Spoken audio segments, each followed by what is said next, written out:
Taarifa rasmi ambayo inatoka katika kamati tendaji ya Yanga ambayo imetumwa tarehe 9 mwezi wa 3 mwaka 2025 inasema kamati haina imani na uongozi wa bodi ya ligi, kwa maana mwenyekiti pamoja na CEO wa bodi ya ligi.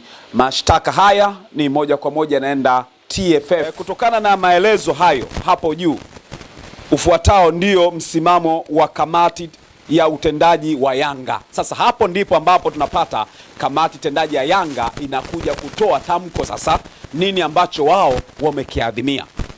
Sasa kamati tendaji ya Yanga inasema maadhimio namba 3, kutokana na mfululizo wa uvunjifu na kushindwa kusimamia kanuni za ligi kuu, klabu ya Yanga imekosa imani na kamati ya utendaji ya ligi kuu chini ya mwenyekiti wake Steven Mguto na katibu wa kamati hiyo Almas Kasongo. Hivyo tunaliomba shirikisho la mpira wa miguu TFF kuivunja kamati hiyo na kuteua viongozi wengine waadilifu na wenye nia njema kwa maslahi mpana wa mpira wetu. Mtu akikuuliza weekend imeendaje, mwambie weekend hii haikwenda vizuri kabisa. Ni kwa sababu ya kile kitu ambacho kilitokea weekend. Ni kwa sababu kile kitu ambacho watu wengi walikuwa wamekitazamia kitokee hakikutokea. Kwa maana kulikuwa na dabi ya Kariakoo haikufanyika.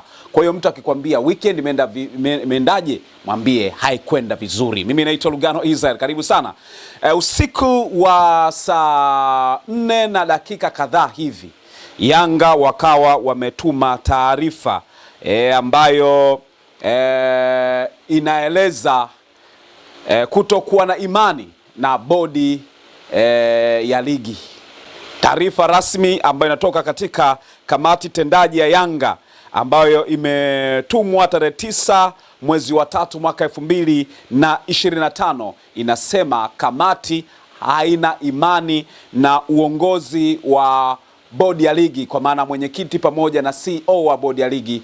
Mashtaka haya ni moja kwa moja naenda TFF, kwamba Yanga inasema haina imani nao. Sasa Yanga wametoa taarifa ambayo mwana michezo unatakiwa ipate kuisikia kile ambacho Yanga wamekiandika, kwa maana taarifa kwa umma ambayo wameitoa. Naweza kusema breaking news. Kama ulikofahamu, basi kuna taarifa mpya kutoka kwenye klabu ya Yanga ambayo inazungumzia kuhusiana na kutokuwa na imani na uongozi wa bodi ya ligi kutokana na sakata ambayo limeendelea la kutokufanyika kwa dabi ya Kariakoo. Yanga wamekutana katika mfumo wa mtandao, kwa maana majadiliana bodi ya watendaji ndani ya Yanga. Bodi ya utendaji ya Yanga imekutana na kujadili mambo kadha kwa mfumo wa mtandao, kwa maana hajakutana ana kwa ana, lakini katika mfumo wa mtandao. Inawezekana ikawa Zoom au katika staili tofauti. Wamekutana na kujadili mambo kadha kutokana na yale ambayo yalitokea kwenye dabi, yale ambayo itarajiwa mchezo uchezwe, nini ambacho kimesababisha wao katika position gani na vitu kama hivyo. Yanga wamekaa na kuweza kulizungumza na kulitolea tamko ambalo ni zito, kwamba hawataki bodi ya ligi kuu Tanzania bara, hawana imani nao tena, kama ambavyo naenda kuisoma sasa na nukuu kile ambacho klabu ya Yanga wamekiandika kama taarifa kwa umma. Taarifa inasema kamati ya utendaji ya Yanga chini ya Rais Mhandisi Hersi imefanya kikao cha dharura leo tarehe 9 Machi mwaka 2025 kwa njia ya mtandao kujadili na kukubaliana mambo yafuatayo. Kuna mambo ambayo klabu ya Yanga imekubaliana.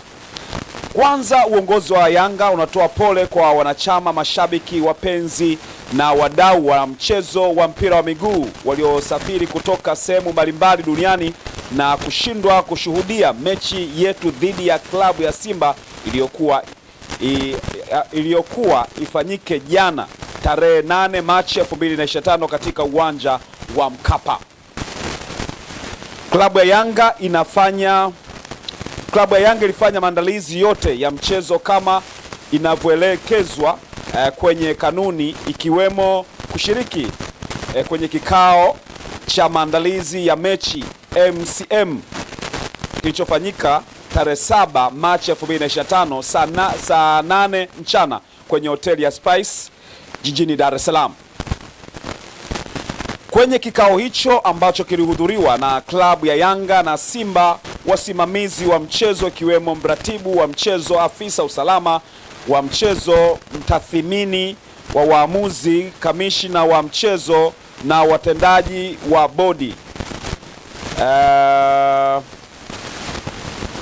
na watendaji wa bodi ya ligi. Klabu ya Simba haikutoa taarifa ya kutaka kutumia uwanja wa Mkapa siku moja kabla ya mchezo husika kwa ajili ya kufanya mazoezi kama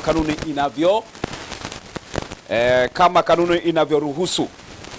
Katika hali ya kushangaza, siku ya tarehe 7 Machi 2025, klabu ya Simba iliwasili katika uwanja wa Mkapa ikiwa na magari kadhaa kwa ajili ya kufanya mazoezi, huku wakifahamu hawakufuata taratibu na kupata haki yao ya kikanuni kama ilivyoainishwa kwenye taarifa ya bodi ya ligi, ikiwemo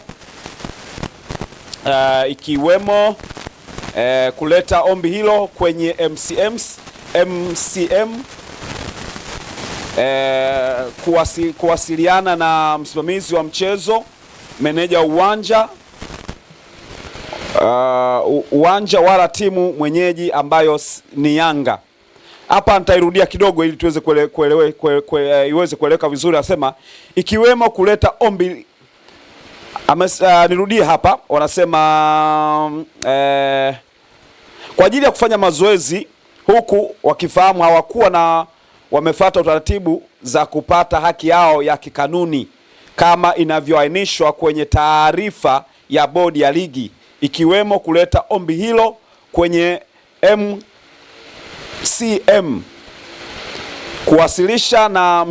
kuwasiliana na msimamizi wa mchezo, meneja wa uwanja wala timu mwenyeji ambayo ni Yanga.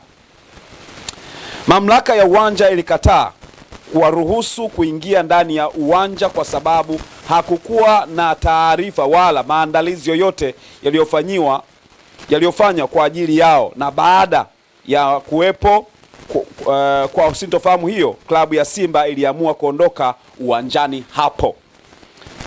Usiku wa kuamkia siku ya mchezo tarehe 8 Machi 2025, klabu ya Simba ilitoa tamko rasmi la kugomea mchezo huo kwa kigezo cha kutopata nafasi ya kufanya mazoezi kwenye uwanja wa mechi, huku wakielewa dhahiri kwamba hawakuwa wamefuata taratibu. Taarifa inaendelea kwa kusema kuwa huku kukiwa na taharuki kwa wapenzi wengi wa soka kuhusu uwepo wa mchezo huo baada ya tamko hilo la klabu ya Simba. Asubuhi ya tarehe 8 Machi 2025, mwenyekiti wa bodi ya ligi kuu Steven Mguto alinukuliwa na vyombo vya habari akiwatoa wasiwasi na kuhakikishia mashabiki waende uwanjani kwa sababu ratiba ya mchezo huu namba 184 iko pale pale, hakuna kilichobadilika. Lakini licha ya tamko hilo, mwenyekiti wa bodi ya ligi mchana wa siku hiyo hiyo tarehe 8 Machi 2025, kamati ya uendeshaji ya ligi kuu ambayo mwenyekiti wake ni Steven Mguto alitoa taarifa ya kuahirisha mechi namba 184 kinyume na taratibu na kanuni zinazoendesha ligi kuu. Kutokana na maelezo hayo hapo juu, ufuatao ndio msimamo wa kamati ya utendaji wa Yanga. Sasa hapo ndipo ambapo tunapata kamati tendaji ya Yanga inakuja kutoa tamko. Sasa nini ambacho wao wamekiadhimia? Sasa kamati tendaji ya Yanga inasema klabu ya Yanga imeandika kwanza hoja zao na misomo yao katika namba. Kwanza tunaanza na namba ya kwanza. Namba ya kwanza inasema, namba 1, klabu ya Yanga kupewa haki yake ya ushindi kama inavyoelezwa kwenye kanuni pindi timu moja inapogomea mechi. Kwa hiyo Yanga wanataka wapate pointi 3 na magoli 3 kama kanuni inavyosema. Lakini namba 2 wanasema kamati ya utendaji wa Yanga imekubaliana kutoshiriki mchezo namba 184 kwa 184 kwa tarehe yoyote itakayopangwa. Hayo ni maadhimio ya klabu ya Yanga. Maadhimio namba 3. Kutokana na mfululizo wa uvunjifu na kushindwa kusimamia kanuni za ligi kuu, klabu ya Yanga imekosa imani na kamati ya utendaji ya ligi kuu chini ya mwenyekiti wake Steven Mguto na katibu wa kamati hiyo Almas Kasongo. Hivyo tunaliomba shirikisho la mpira wa miguu TFF kuivunja kamati hiyo na kuteua viongozi wengine waadilifu na wenye nia njema kwa maslahi mpana wa mpira wetu.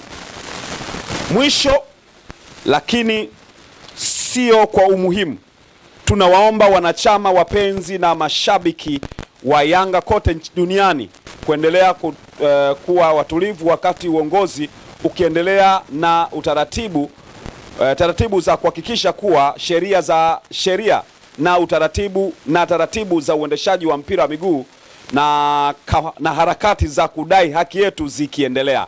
Imetolewa na kamati tendaji ya Yanga ya Young African Sports Club tarehe 9 mwezi wa 3 mwaka 2025. Mimi nawasilisha hivyo. Hiyo ni taarifa kutoka ndani ya klabu ya Yanga ikitoa msimamo wake ambao ni kudai pointi zake kutokana na kanuni, kwa sababu Simba kutokea katika mchezo na Yanga walienda katika ule uwanja wa Benjamin Mkapa. Ya pili, msimamo wao ni kwamba hawatashiriki mchezo wowote kwa tarehe yote ambayo itapangwa na bodi ya ligi. Ya tatu ndio hiyo ambapo wanataka ivunjwe bodi ya ligi chini ya mwenyekiti Steven Mguto, lakini CEO wa bodi ya ligi Almas Kasongo. Yanga wanataka waondolewe katika nafasi hiyo na mengine katika matatu haya ambayo wamealeta mezani. Mimi nimewasilisha kwa muda huu. Maoni yako ni yapi katika hili ambalo Yanga amelitoa? Nini ambacho ni mtazamo wako? Yanga wapo sahihi? Unafikiri nini kifanyike kuhakikisha kwamba mambo haya yanaenda vizuri zaidi? Mimi nimeleta kwako mambo mengi, tuendelea kujadili kadri muda unavyoendelea. Mimi naitwa Lugano Israel na hii ni Like Media ambayo inakupa nafasi ya kufahamu vitu kede miongoni mwa taarifa ambazo zimekuja kwa haraka sana na ikufikie kwa haraka zaidi mpaka siku ambayo maadhimio na kikao cha bodi ya ligi pia nacho kitasimama na kutoa taarifa rasmi, au TFF tutasikia nini ambacho wao watakuja nacho. Lakini yote katika yote, mimi nikushukuru sana ambao unaifuatilia Like Media na kucomment na kulike, imekuwa sehemu yako muhimu sana. Mimi naitwa Lugano Israel, asante sana, kwa wakati mwingine, ciao.